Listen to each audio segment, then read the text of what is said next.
Hi everybody, in today's video we're going to talk about skill-based matchmaking and how people are able to still reverse boost. I know there's plenty of people thinking that skill-based matchmaking isn't in Warzone, even though it in fact is 100% in Warzone and has been proven multiple times.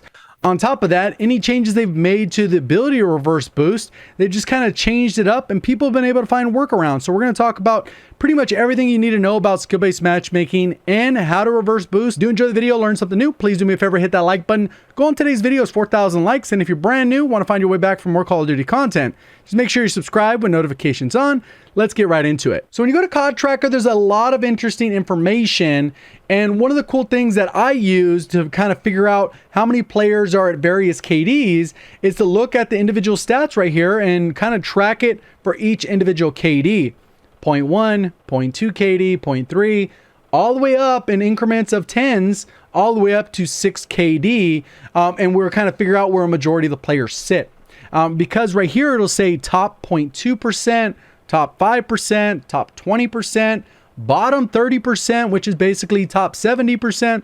And we'll do all the information interesting going through each of these individual variables and tracking it in a spreadsheet. And there's a lot of numbers. This really isn't all that important, just kind of taking you through my steps on how I figured this out. And pretty much there are supposedly 70 million players in Modern Warfare or Warzone, the free-to-play version of the game. So what you do is 100% of players have a 0 KD or higher. You break that down, you do the math, subtract it out, and you figure out how many people are in each individual category. Once you've gone through all of that, you can plug those numbers in and you can get a nice little pretty graph, which we'll go ahead and check out right now. So I try to put it as straightforward as I could.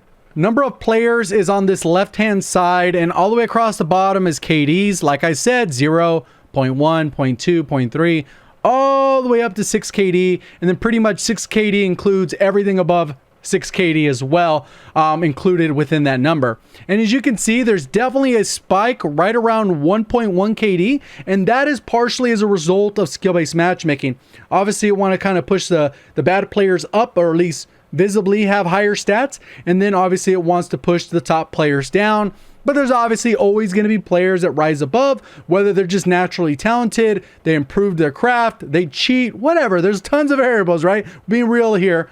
And then there's other people that just will naturally never improve, but they enjoy the game. That's fine. That's a casual element. And there's people with disabilities. They're in kind of more of a protected bracket. And that's going to lead us to skill-based matchmaking and how it's applied within Modern Warfare as well as Warzone. So obviously there's different bubbles of skill-based matchmaking, right? Obviously there's a skill-based matchmaking bubble for the top 10%, and then the next little group, and then it kind of drops down, and then people that are more in that protected bracket in like the sub 0.4 KDs that you'll never run into in a normal Call of Duty. It just doesn't work that way because they're kind of filtered out to protect those players. And then everyone else is in general population, I would say that is like a 0.4 KD and above.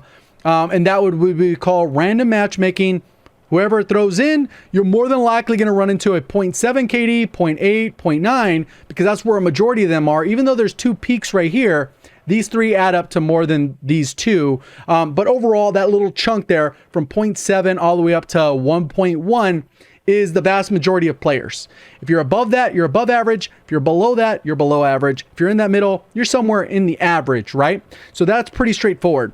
Obviously, if we were going to go complicated with this video, we'd look at each of these individual brackets, but I'm going to try and keep it as simple as possible in terms of what skill-based matchmaking is actually doing. And one of the misconceptions from average and below average players is that good players want to remove skill-based matchmaking primarily so they can get into lobbies with below average players, but that's not necessarily the case. There's a lot of changes that happen as a result of skill-based matchmaking. One of the biggest issues is there ends up developing a meta, because I have to use certain weapons to compete, because pretty much everyone in my lobby, if it's above average, knows that they need to use the top weapon to compete. So everyone kind of funnels to the same weapons. As compared to random matchmaking, where you would just kind of use whatever weapon and you could still do fairly well if you're a high skilled player. If you need to do some challenges, maybe you're going to have a little bit lower KD, but you're not just going to get stomped on, because there's a little bit of balance throughout the lobby. And if you want to sweat out, you could, but it's just kind of a randomness. You might end up in a tougher lobby, a weaker lobby. There's a little bit of balance, and we're going to take a look at that too, because I showed what the lobby comparison would look like and how reverse boosting is being taken advantage of because of the way they've structured skill-based matchmaking in a way that is a little bit different than they've done in all the previous Call of Duties, with the exception of maybe Advanced Warfare. So what I wanted to do is give you kind of an example how skill-based matchmaking scenarios would work, because a lot of times people, like I said, think that it's good players just wanting to stomp on bad players, but that generally doesn't end up being the case when you actually put it into practice. So I'll show this little red line right here, and this is currently like what is happening with skill-based matchmaking. You're separating the average to above average players from the below average players, and you end up with a discrepancy where these people generally will not play with these people. But obviously in game there's different bubbles where you'll just kind of go up and down a rung on these invisible rankings that you have in game that you're never able to see, regardless if it's based off KD, score per minute, win-loss, accuracy, your overall movement percent, how often you're moving in a match, your reaction time. There's different variables they can look at. We don't know what they are because it's all proprietary matchmaking. But for simplicity reason, we're going to focus on KD. Pretty much when we look at my little chart here, I ran a couple different tests with a number generator. Basically, I plug in the values and the odds of those particular players based off the quantity of those players. So obviously the highest likelihood is going to be that 1.1 KD that we saw on the graph. The least are obviously the high KDs, the 2.2 and above, or on the lower end, the 0.5s and below. And this is specifically with skill-based matchmaking. So I went and I removed all the lower end players that are 0.7 and below. I removed them from the equation, so they couldn't be chosen. And what we end up doing is in a basic lobby of 12 with the skill-based matchmaking the way it is based off the population density and where they're at, we end up with these values here. I drew these numbers, and the average lobby with skill-based matchmaking should be somewhere between these values all in here. It averages out to a 1.32 KD. So if you're in that average to above average or average above average bracket, wherever you're at in that bubble, if we're using the example I gave, you'd end up with a lobby that is right around 1.32, which is a pretty tough lobby because that's above average for sure, considering that 1.1 was really the peak and then it fell off significantly. And then right around 1.5, it fell off significantly again. So the fact that it's 1.32, very above average when it comes to skill of the overall lobby. And I did this for 8 different lobbies. So I had to draw the number 12 times, reset it, draw the number 12 times, reset it. And basically this is how I got those values. Now, if we go up here to what I would call a random lobby, if I included 0 and all the way on. So basically everyone, there was no segment separated out. There was no protected lobby. There's no ultra high skill-based matchmaking lobby. What you notice is you get a good variety of mix in here, and you still end up with lobbies that are still fairly competitive. A 1.25 KD and 0.83. Back in other CODs, we'd call that like a god, like, ooh, this is a little bit easier. I can maybe do some challenges, or maybe I go for that nuke, because you're not going to do it in a 1.8 KD lobby. It's just not going to happen. You're not going to drop a nuke on the best players in the world or whatever. It just doesn't work that way. And that's why when you get to a competitive level, the streak's length goes down and down, besides all the different things they've done in game to kind of manipulate that, with not being able to loop streaks, fast time to kill, mini map. There's a lot of variables there, but the things that we're talking about here is specifically KD. So if you were just a random queue, you would get thrown into these types of lobbies where the average KD in that lobby would be a 1.25, 1.23, 1.12, because that is where the average sits at 1.1. So it's not like good players just stomping on bad players, because these lobbies aren't anything different than we would have had before. They are different in terms of like the gap between a 1.1 overall that we see here, this 1.1 all the way to 1.32 is 20 points. That's huge in terms of skill, because you can continue to bump that up to a 1.5. Huge difference between that and a 1.32. You don't always realize it, but all these little things, the overall lobby as a whole, it just gets tougher. And this is what we've been used to in Call of Duty. This one right here, this random generated lobby, this is a close representation. Obviously it's not exact because I can't actually see the algorithm, but this is a close representation of how lobbies worked in the past. And what you would do is, YouTubers, for example, they would just play and, oh man, this lobby's a little tough. Maybe they went off, and then some of the good players in the lobby, maybe they leave because they're like, damn, that dude's sweating out. Let me leave. I don't really want to deal with that. I want to have a little casual experience. I don't want to have to sweat my life out. Maybe they're doing challenges. They don't want to have to deal with XYZ YouTuber or just top tier dude who's a god at the game. They don't want to do it. So I leave the lobby and the lobby's KD slightly drops. And that's how you'd get a little bit easier lobbies in the past. Maybe you get a gunship and then dudes like, I don't want to get gunshipped, so they leave. And the people that are just average, below average, they don't even, it's no different than them. It's a normal lobby because the KDs aren't nothing crazy. And then eventually the KD will drop. And maybe you get lucky, you just random queue and it's 0.83. This is a scenario that we have in Modern Warfare where pretty much every time you queue up for a lobby, you get a brand new lobby. And unfortunately, this is like the randomness you can get. Could you get a good lobby? As we saw right here, you could get some lobbies that are easier than others, like this 1.19 is probably the easiest one, 1.2. But if we look at it as a random basis, you get a quote unquote good lobby, maybe 2 out of 8 matches here. We can see the matches. We have a 0.83 and a 0.87, but overall it lands on that 1.1, which we saw from the COD tracker data that I compiled. So this is what matchmaking should look like. This isn't good players just stomping on bad players, because there's a healthy mix in there and there's a little bit of variety. So some lobbies your experience will be a little more challenging, sometimes it'll be a little easier, sometimes it'll just be average. And because of that variety, it mixes it up and gives you a little bit more like variety to the play versus go 100 miles per hour every second of every match. You get burnt out, it gets boring, and it gets very tedious to play that way.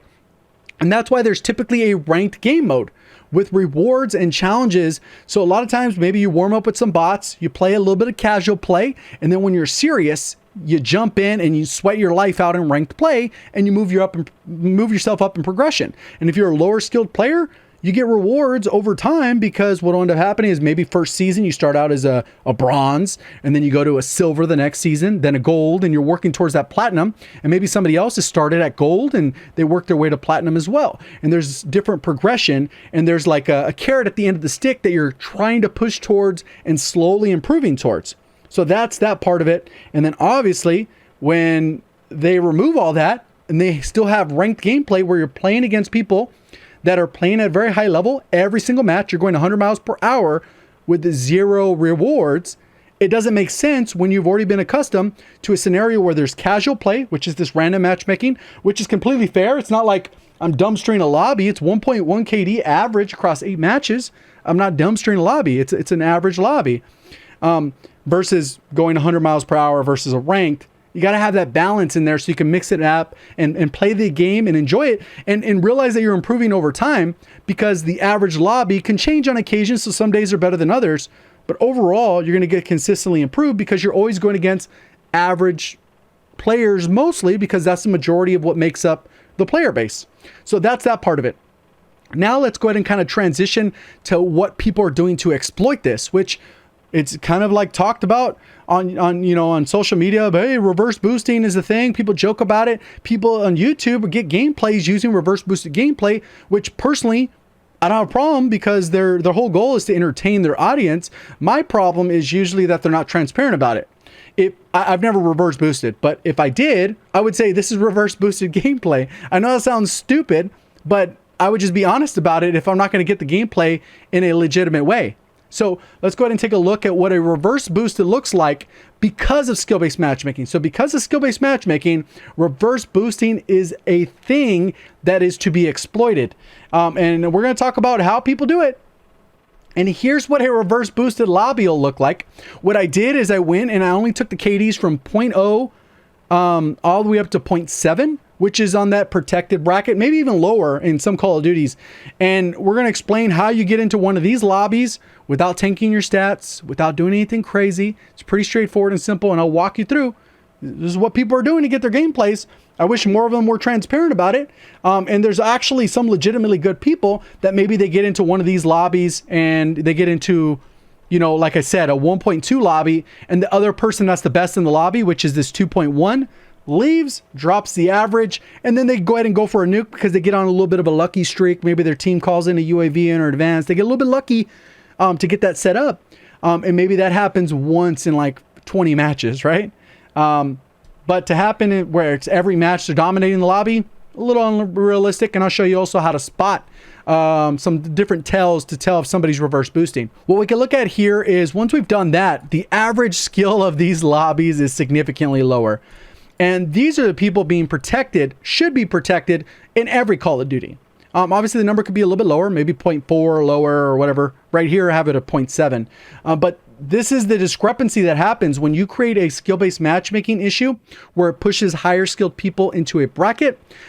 There's people on the lower end that are going to get punished because there's always going to be people trying to work the system and get around it, versus in a casual experience, it wouldn't be necessary. People never did it before because eventually they would just get these lobbies that were better, that we see right here, the 0.83.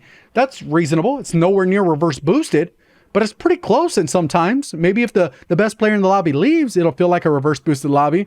But to actually go out of your way and reverse boost, like I said, I understand it. I don't do it.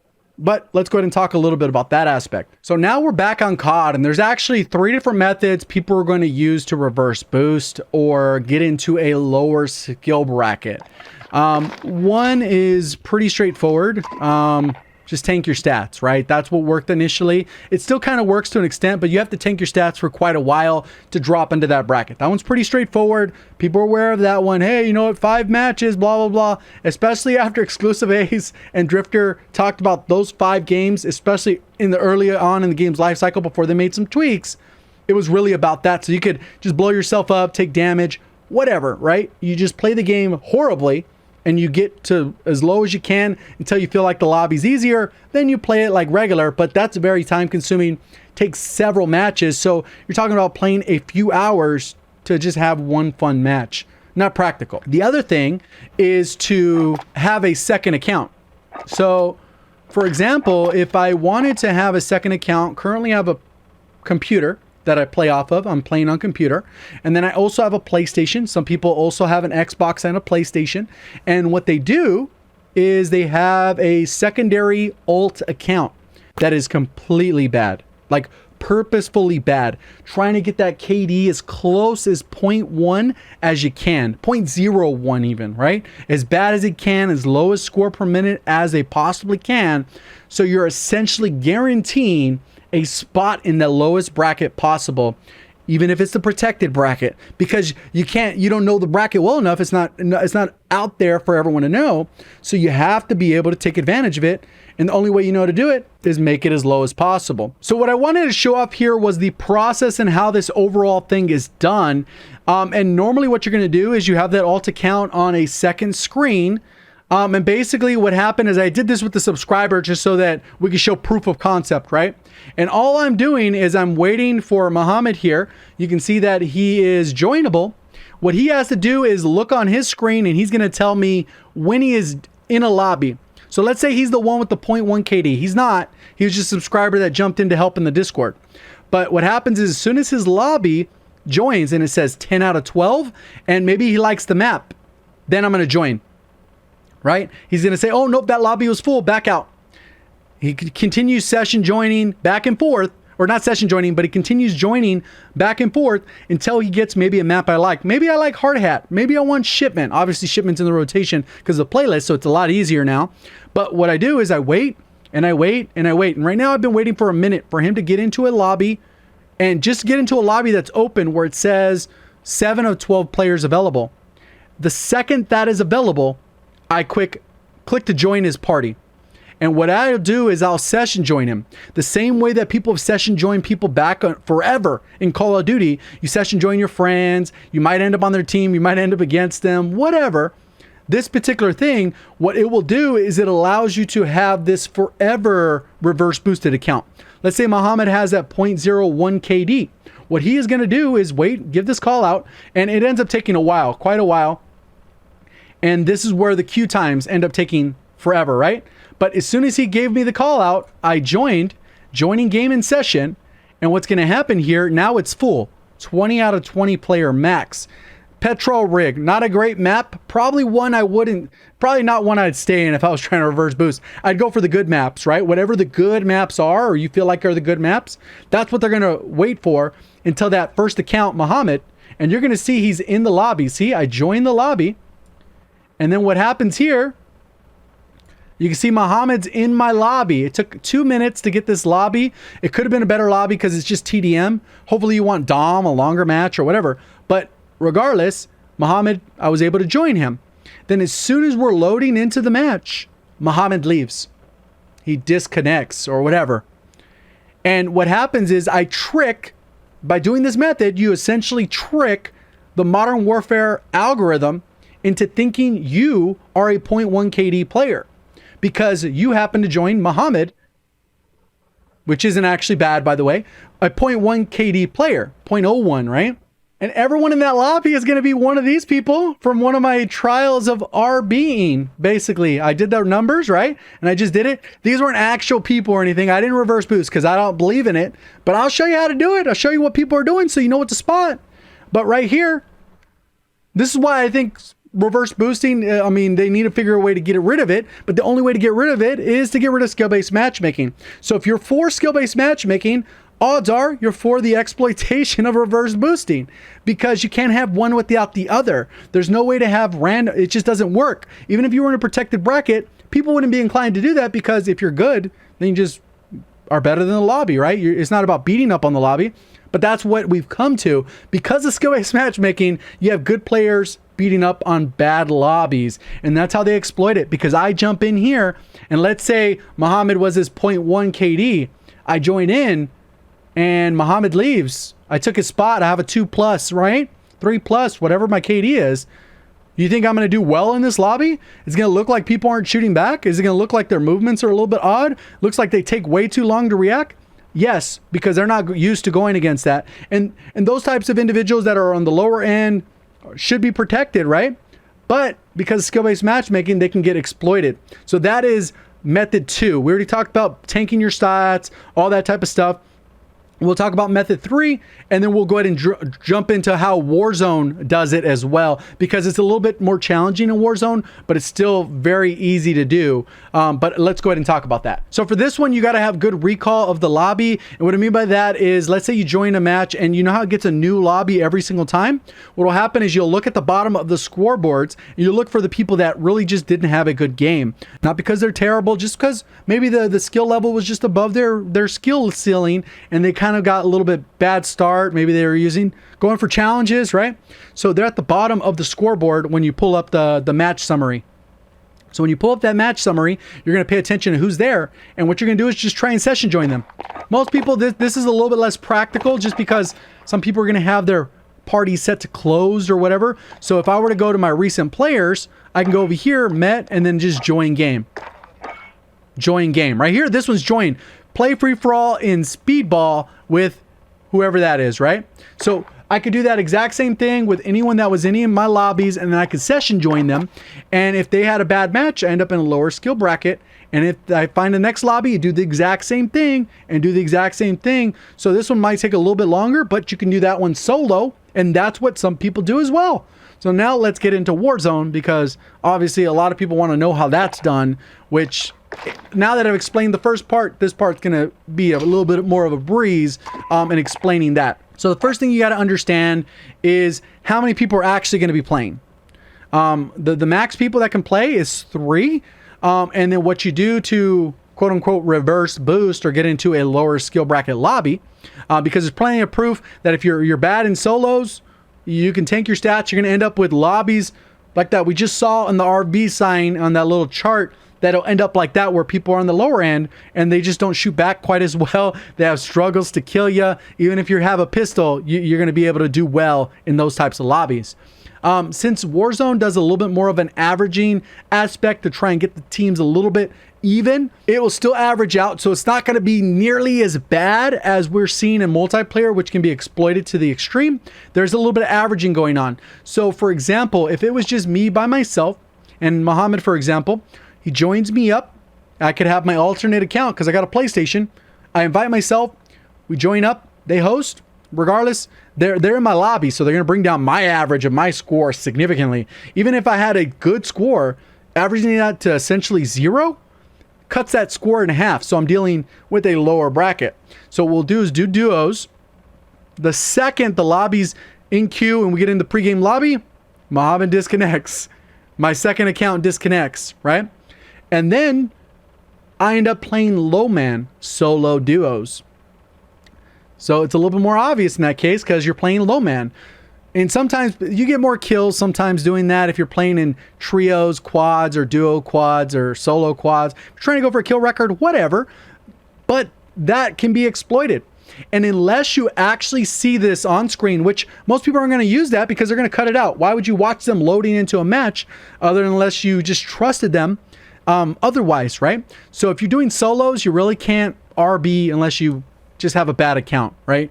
And that's going to be obvious. The name will match, the overall weapons, all that type of stuff, the rank, that's going to match. You're not going to have a level 155 reverse boosted account playing on that in solos every season. That just doesn't make sense. So a lot of times you're going to do solo duos, solo trios, duo trios, or trio quads, duo quads, solo quads. And you have that friend in there, reverse boost it. It's a terrible account, and you never have to touch it once you set it up, because once it has that 0.01 KD, they host and that's it. They leave, their KD is not affected. Next match, you do it all over again. You do have to waste that time. A little inconvenient, but this is the issue that skill-based matchmaking has, and it's not cut and dry like a lot of people think. Good players just want to beat on bad players. That's not the case. We saw the KD difference there. If we just cut out the lowest half and included everyone in that instead of just focusing on the upper half. And there was a big balance there where it kind of worked out that there was a little bit more balance in the matches where it would feel like normal Call of Duty. Doesn't mean everyone in the lobby is a 0.5 that we're seeing reverse boosting. You'd still have an average lobby of about 1 KD once everything balanced out. I know this is a little bit longer video than I normally cover, especially when I cover this, but it was a lot of information. I want to cover all my topics, and I know some people are going to be upset by this video one reason or another, so if you could do me a favor, if you made it to this point, make sure you hit the like button, because I'm sure there's going to be some dislikes on this. If you're brand new, looking to find your way back for more Call of Duty content, make sure you are subscribed with notifications on. Appreciate all the support on the channel. Thank you for watching, and as always, have a great day.